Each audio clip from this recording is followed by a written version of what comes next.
Laura Jack once said, "When we shift away from fixing, advice giving, pitying, and judging, and instead begin validating the experience, we can stop carrying other people's hurt." Hello, my name is David Kane. Welcome to episode 3, Helping a Friend Grieve. The comments Laura Jack made will help us understand the best way to behave when we are witnessing our friends in deep grief. So what I recommend is, if you're in deep grief, that you build a small witness team, a team that can grow as you follow your healthy grief recovery journey. Now, this team could be a team of one or a few friends and family members. And try to choose the team wisely, people that are okay witnessing you and they're not going to take on a project of trying to fix you. And we'll learn lots more about what the witness's role will be as we go through this episode and other episodes. And if you've been asked to be a witness to somebody grieving, this episode is great to help you get prepared for what to do and what not to do. Have you ever found yourself crossing the street ahead of having to face somebody who's grieving just so you don't have to talk to them? I know I have. Because sometimes we feel like we don't know what to say and we may offend them or hurt them or make them feel worse. But there's a little trick here that you can't make a griever feel much worse than they already feel. So take the risk and communicate with them. My experience last year was I recruited a team, family and friends, to witness my journey. And I also included about 80 basketball players who I play basketball with in a pickup fashion. And all these people were my support. So I wasn't grieving alone, and none of them tried to fix me. They just witnessed what I was going through. Now, if you're going to recruit a friend or friends, make sure they're aware of the following things. That it's difficult to witness another person's grief journey without triggering their own grief feelings. So the witness can't do this in vacuum. Their emotions will come to light. And make sure they know that the seer of acceptance has enough focused content to prepare the witness to take on walking with you on your journey. And that you, the griever, will try to be as clear as you can, when you can, on what you need, so that the witness doesn't have to be a mind reader.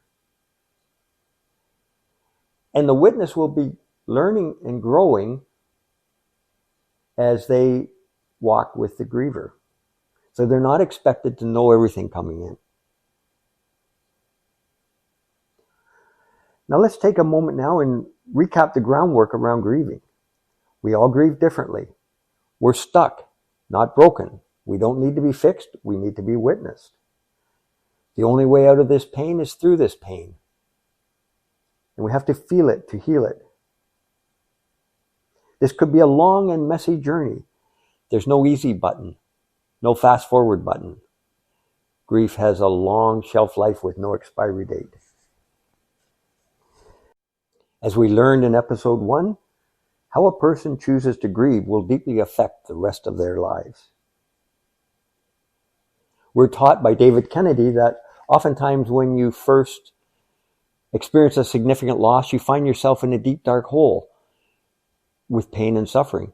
And all your friends are looking down. They don't know what to do. So they reach down and try to bring you back up to the happy veneer surface so that you don't feel the pain, because they don't want to witness your pain. And again, David Kennedy taught this to me. Remember that tears are better out than in. Remember, they may need to repeat their story many, many times. Now, Michelle Marisol gives good advice. Try not to hide it or hide behind your grief. Healthy grieving is heart-based living for better health. Remember that our grief triggers are a map of our pain, but more importantly, a map of our recovery. And you're going to learn about the Healthy Grief Recovery Steering Wheel in later episodes. And remember what Faisal Qazi said, no matter how bad your heart is hurting, the world does not stop for your grief. So the world keeps going. And it's difficult when you're grieving to watch the world. And don't they know how you feel? Don't they know you've lost your loved one? How can they do this? So just be aware they have those feelings. Now, Alexandra Slitchovic once said, "The grief of losing somebody is strong enough to swallow us whole, spitting out a mechanical version of ourselves who simply survive through each day. And we took our grief into the corners of our heart and hoped that is where it would stay, but it never does." So remember that the griever may be putting a mask on occasion just to survive. Now, if you become a witness and you find it's too much for you, and you'll know that if you're crying and shutting down more often than the grieving person you're supposed to be supporting, then you may have to back away for a bit or take a lesser frontline role. So here's some things not to say to a grieving person. Now, the Grief Recovery Institute did a survey, and they gathered 141 comments that grievers had heard, and only 19 of them were helpful. So let's start by not saying anything that the myths support, and make sure your actions do not reflect the myths. And remember, the myths are: don't feel bad, replace the loss, grieve alone, just takes time, be strong, or just stay busy. So if any of your thoughts and actions are around those, you may have to check them at the door and learn the reverse of these, as we talked about in the second episode. Try to always avoid at least sayings, like, at least they're not in pain anymore. Because the griever might say in their mind, they may not be, but I sure am. Or at least they're in heaven. And I think you always want to avoid spiritual comments, because a grieving person may be in conflict with their original belief system because of this tremendous loss. So try not to tread on that one. Everything happens for a reason. That's not soothing for the person. Try to never say, I know how you feel, because you can't. I've been doing grief recovery work now, and I've met many, many grievers, and I never know how they feel, and I never say that. At best, I could say, I know how I feel when I had a similar loss. Try not to ever compare losses. Just don't compare them, because they're all different. And try not to make it about yourself. You have to step outside yourself, because you're witnessing. The Grief Recovery Institute talks about having a heart and 2 ears and no mouth. And it's a skill to learn. It's push the mute button on your body when the person's speaking. And when they're done, you don't try to fix them. You just thank them for sharing. Never say suck it up and pick yourself up by your bootstraps, because that doesn't help. Never say it's time to move on. You should be over this by now, because they're hearing that out in the community and it's not helping them, because they're not over it now. You'll be fine over time. You'll find that the better answer is, are you okay if you and I explore tools to use as time passes? Or say something like, their suffering's over now. They're in a better place. They're with God now. Or if it's a pet, just saying, oh, it's just a dog, get over it. Or God will never give you more than you can handle. These are things that don't help people. You shouldn't feel guilty. If you tell someone how they should feel, they're going to shut you out pretty quick, because they feel what they feel. Or you tell the griever, you should feel grateful for the years you had with them, or your other children, or you still have another parent. Or, they led a good life. So all these things try to avoid. because none of them are helpful. A lot of those are the 141 comments that the Grief Institute reviewed. So let's try to get into some of the healthy things now. So if you can't say what I said above, what can you say? I'm here for you if you want to talk or don't want to talk. Or say I'm sorry and just see where that leads. Well, I may not know how you feel, but I'm here for you. Is it okay if I ask you where your grief journey is taking you at this moment? Or is it okay if I ask you what happened? The griever will tell you. Is it okay if I say their name? The witness can say things like, I'm here for you, and feel free to say anything you wish. I'm learning how to be a friend to somebody in grief. And I want to grow this as I sit with you. Learn together. Let's work together to where we're comfortable with building a space where you can have emotional freedom and emotional honesty.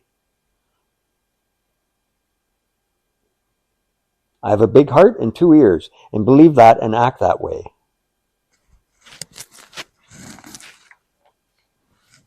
I can't imagine what it's like, and I wish it didn't happen. Don't talk about doing things, just do them. I've witnessed people saying they would do something when I'm grieving, and they never get around to it. And that just adds a bit of pain on an already painful journey. So a little more about the witness's role. Be tuned in with where they are in their grief journey. And again, if you watch all these episodes, you'll understand some of the elements that may present themselves. And you have to realize that people will take a couple of steps forward and maybe 5 steps backwards some days. And it's not linear. And they may be healing from things they thought they already healed from. And you have to be okay with that. Now, the biggest thing as a witness is to have compassion, not sympathy or empathy. You have to have this compassion, and you have to find a way when they release their pain and suffering and sadness that you witness it and you do not absorb it. Because the goal here is to reduce the amount of sadness in the world. So if I'm grieving and you're witnessing and I release all my sadness and you take it all on, the world still has the same amount of sadness. We just transferred it from one person to the other.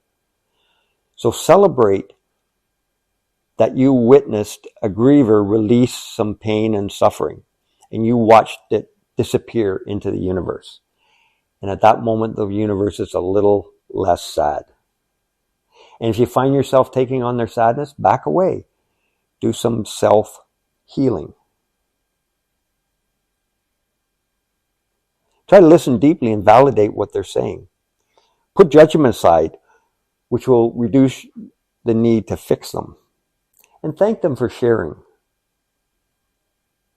In the odd time, you can say things like, may I share a relevant personal experience? And remember, advice giving falls under fixing. And offer it only if asked. Again, use these episodes to better prepare yourself to witness their journey. Don't be afraid to ask a griever what you can do for them right here, right now. So I hope this gives you a foundation for you to walk beside a grieving person. Again, there's no way you're ever going to do this without triggering thoughts within your own self. So feel free to heal along your journey, witnessing their journey. Now, there's an amazing video, and it's only a couple minutes long. It's by Megan Devine, and it's called, How Do I Help a Grieving Friend?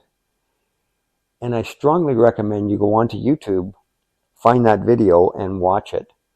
It's a most amazing video to explain some of the things I explained in this episode. And thank you for witnessing this episode, and I look forward to seeing you on the next episode.